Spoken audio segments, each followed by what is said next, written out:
Look at royal collections and things like that. They are truly amazing. I've been lucky enough to be invited to so many different events.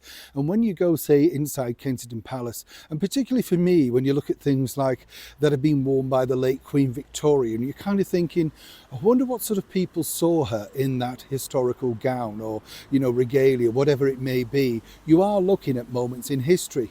A few years back, we were lucky enough to be invited to a Diana celebration at Kensington Palace, where they had all of those wonderful dresses on display, and we chatted for quite a while with one of the curators. She was a very young lady herself and very sweet and everything, but of course I was looking at dresses that she'd worn dancing alongside John Travolta in the White House and thinking, gosh, I remembered that, and it did spark a memory. It's more interesting, isn't it, if you know in your particular era.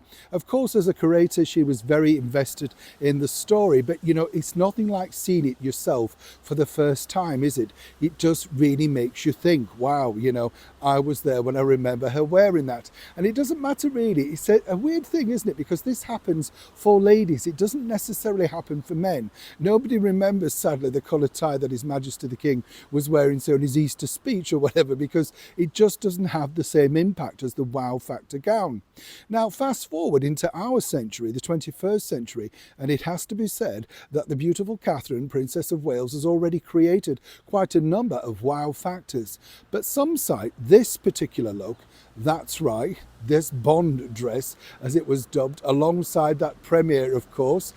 Well, this has already been voted, and I can tell you this first, one of the dresses that people now want to see on display. Let me explain.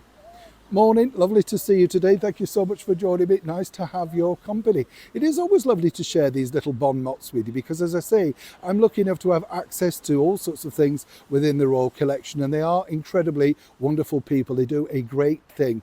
Every year they put on fantastic displays of stuff, and recently I was told that they decided to ask, what would the public genuinely like to see?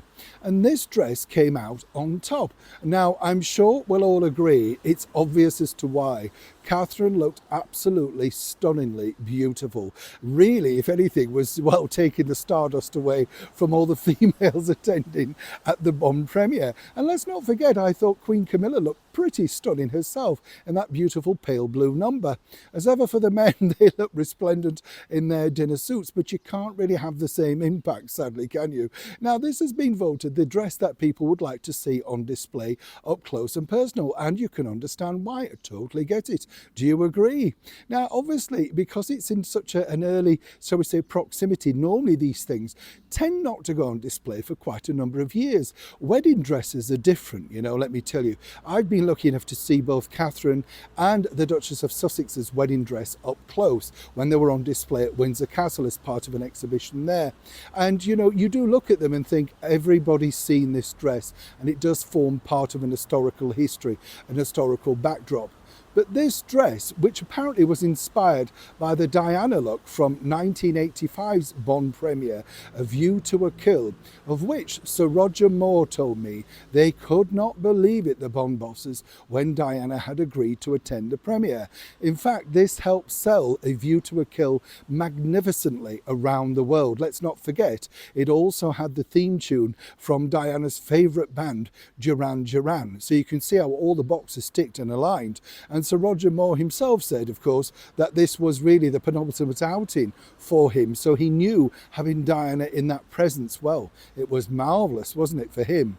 And who could have ever foreseen that, of course, only a few years later, well, maybe 30 years later plus, the beautiful Catherine would literally do the same thing at a Bond premiere, and more importantly, literally make it an iconic look. Now, is this the dress that you'd like to see on display from the Princess of Wales? Or do you have another particular favourite look already that she's managed to create over so many years? It's hard to top it though, isn't it? Do you agree? Neil Sean in the very heart of Yorkshire.